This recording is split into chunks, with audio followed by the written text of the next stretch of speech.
সকাল সকাল দেখো প্রসাদ চলে এসছে, আর এইটা এসছে উপরে দিদির ঘর থেকে। আর এইখানকার মানুষজন কিন্তু সবাই সকাল সকাল পুজো করে নেয়। আমাদের সাইডে হয় না যে একটুখানি লেটেও পুজো দেয় কেউ কেউ, যেমন আমিও অনেকটা বেলা হয়ে যায়, কিন্তু এইখানকার মানুষজন সাত সকালে স্নান করে কিন্তু পুজোর কাজটা কিন্তু সেরে নেয়। যাই হোক, প্রসাদটা রেখে দিয়েছি, স্নান টান করার পর খাবো। আমি চলে এসেছি রান্নাঘরে, বাসি কাজ সেরে ফ্রেশ হয়ে এক গ্লাস গরম জল খেয়ে তারপর চলে এসেছি রান্না করতে। উচ্ছে আলু ভাজা আর মুসুর ডাল ভাত করব। তো চলো, আমার উচ্ছে আলু ভাজা হয়ে গেছে, আর ওইদিকে ডালটাও হয়ে গেছে, ভাতটাও হয়ে গেছে। তোমার দাদাভাই টিফিনটা এবার প্যাক করে নেব। আর তারপরে দেখো একটুখানি বসিয়ে দিয়েছি ব্রেড টোস্ট করে নিয়েছি। আর চা আর ব্রেড টোস্ট খেয়ে না তোমার দাদাভাই ডিউটি চলে যাবে, সকালে বলছে খাবো না। আর তারপর আমার আর সোনা বাপ্পার জন্যও করব। তো এরকম করলেই সোনা বাপ্পা বেশ ব্রেডগুলো নরম নরম হয়, তো পাপাইয়ের খেতে অসুবিধা হয় না। তো যাই হোক, তোমার দাদাভাইকে তো দিয়ে দিয়েছি করে, আর এবার আমার আর পাপাইয়ের জন্য করছি। তো আমার জন্য এক পিস করছি, আর সোনা পাপার জন্য এক পিস করছি। ও এক পিস খাবে কি না যথেষ্ট সন্দেহ আছে, অর্ধেকটা খেয়ে অর্ধেকটা ফেলে দেবে এরকম করে। যাই হোক, তো সুন্দর করে চলো এগুলো ভেজে নিই ঝটপট। এক পিসই রয়েছে, আর ওইদিকে চাটাও বসিয়ে দেবো।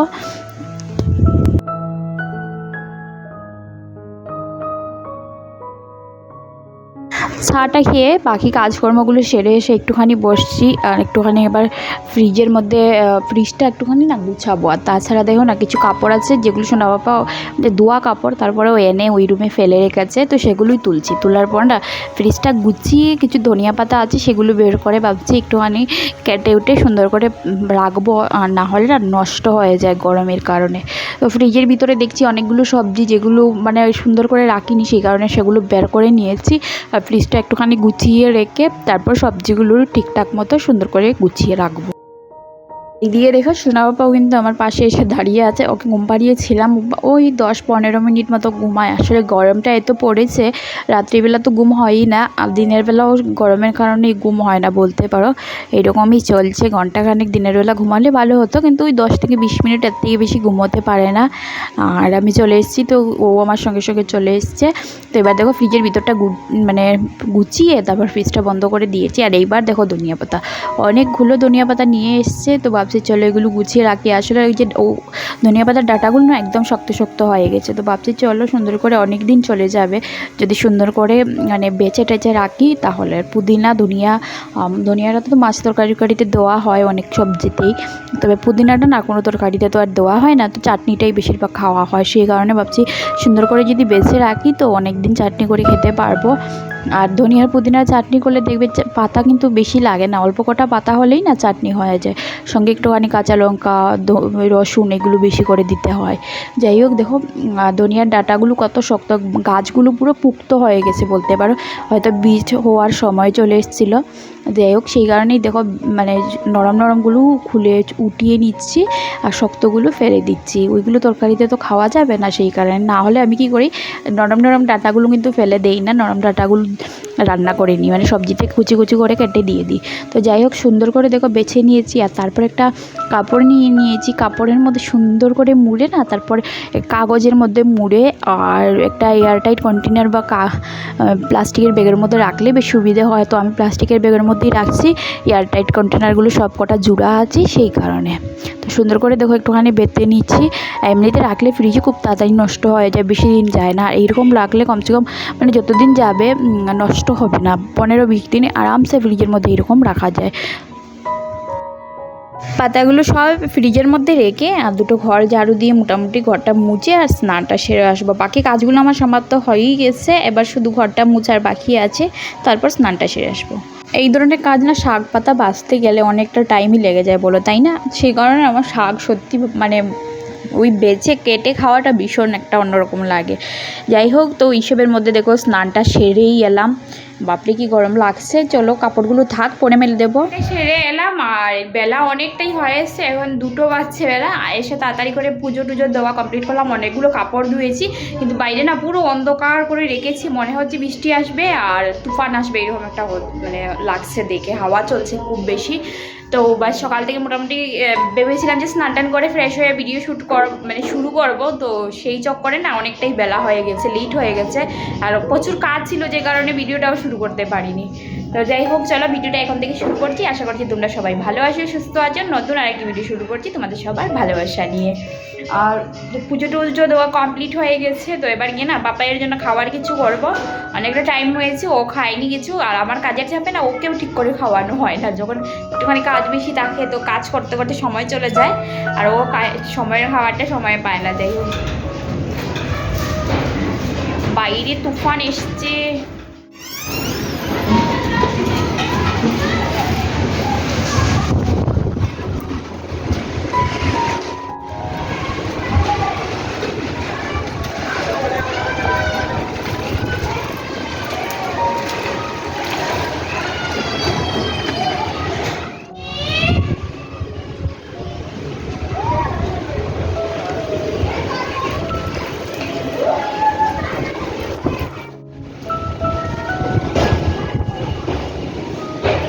বাইরে তো হাওয়া চলছে না, হাওয়ার সঙ্গে মানে বালি উড়ে এসছে, চাওয়া যাচ্ছে না, চোখে ডুবে ঢুকে যাচ্ছে। আর বৃষ্টিও আসছে, হালকা হালকা বৃষ্টিও পড়ছে। আর বেশ ভালোই লাগছে, কারণ গরমটা খুব লাগছিল। তো এখন বৃষ্টি মানে হাওয়া চলছে, বৃষ্টি পড়বে তো একটুখানি ওয়েদারটা ঠিক লাগবে। কিন্তু বাইরে কাপড়গুলো বালতিতে পড়ে আছে, কোথায় মেলে দেবো বলো? দেখা যাক, দরজাটা লাগিয়ে দিই, নাহলে সব মাটি চলে এসছে ঘরের ভিতরে হাওয়ার সঙ্গে সঙ্গে। শোনাও বা ওই রুমে বসে আছে, বসে মোবাইলে কার্টুন দেখছে। পাস্তা সিদ্ধ বসিয়ে দিচ্ছি, কারেন্ট আসছে আর যাচ্ছে, কারেন্ট গেলে অন্ধকার হয়ে যাচ্ছে, কি করবো? তো একটুখানি পাস্তা করে নেবো, তাই বসিয়ে দিচ্ছি সিদ্ধ। এখানে সিদ্ধ বসিয়ে দেবো। এখানে সব কিছু কেটে নিয়েছি, চপিং করা কমপ্লিট। রসুন, কাঁচা লঙ্কা, পেঁয়াজ, টমেটো কেটে নিয়েছি। এইদিকে পাস্তাটাও সিদ্ধ হয়ে গেছে। চলো এগুলো আগে নামিয়ে নিই। হয়ে গেছে, নামিয়ে নিয়েছি এখানে। আর এবার ওইদিকে কড়াইটা বসিয়ে, কড়াইটা গরমে বসিয়ে দিয়েছি, গরম হয়েও গেছে। এবার একটুখানি সাদা তেল দিয়ে দিচ্ছি। চলো সাদা তেলটা গরম হোক। আর প্যাকেটের তেলটা না ডালবো বলে ডালা হয়নি। আর এবার কিন্তু রসুন কুচিটা আগে দেবো, দেওয়ার পর একটুখানি সময় ভেজে নেবো ভালো করে রসুন কুচিটা। আর তারপর এক এক করে সব কিছুই একটু একটু ভেজে দিয়ে দেবো।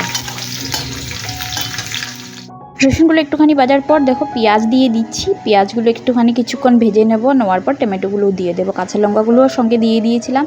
একটা হলুদ গুঁড়ো, একটু জিরা গুঁড়ো, একটু নুন দিয়ে দিলাম। এবার ভালো করে এটাকে কষিয়ে নেব ঢাকনা দিয়ে 2-3 মিনিট, যতক্ষণ না মশলার তেল ছেড়ে দেয়। তো যাই হোক, তেল ছেড়ে দিয়েছে ভালো করে, টমেটোগুলো গলেও গেছে। তারপর দেখো আমি একটা ডিম ছেড়ে দিয়েছি, একদম ঘরোয়াভাবেই পাস্তাটা করছি। চলো ডিমটা একটুখানি ভেজে নেব ভালো করে, তারপর সব কিছুর সঙ্গে নাড়াচাড়া করে মিক্স করে নেব। আর এদিকে দেখো পাস্তাগুলো আজকে একটু বেশি করে সেদ্ধ করেছি, না হলে না কেমন শক্ত শক্ত হয়ে যায়, তখন ভালো লাগে না, পাপ্পাই খেতে চায় না। তো ও তো ছোটো মানুষ, সেই কারণে একটু নরম হলে ও একটা দুটো তো খাবে। যাই হোক, তো দেখো সব কিছু দিয়ে ভালো করে মিক্স করে নিয়েছি। আর এবার একটুখানি সয়া সস দিয়ে দিচ্ছি। টমেটো কেচাপটা তো শেষ হয়ে গেছে, ঘরে করা চাটনিটা দিয়ে দিচ্ছি।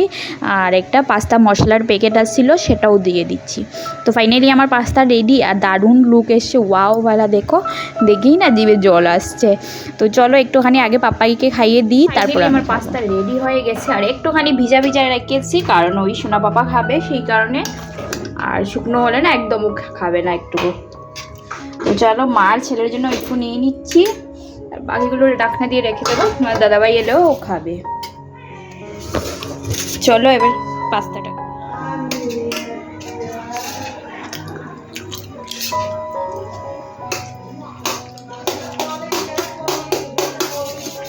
দারুণ হয়েছে সত্যি বলছি। তোমরা কিন্তু অবশ্যই এরকম বানিয়ে খেতে পারো, দারুণ লাগছে টেস্টটা। আগে আবার হোয়াইট সস পাস্তাটা বেশি ভালো লাগতো, তারপরে যখন থেকে ঘরোয়াভাবে এরকম বানাচ্ছি তারপর থেকে কিন্তু এইটাই বেশি ভালো লাগছে। চলো পাঙ্খাটা চালাই, তারপরে খাবো। বৃষ্টি তো এসে চলে গেছে, আর এখন গরম লাগছে আবার।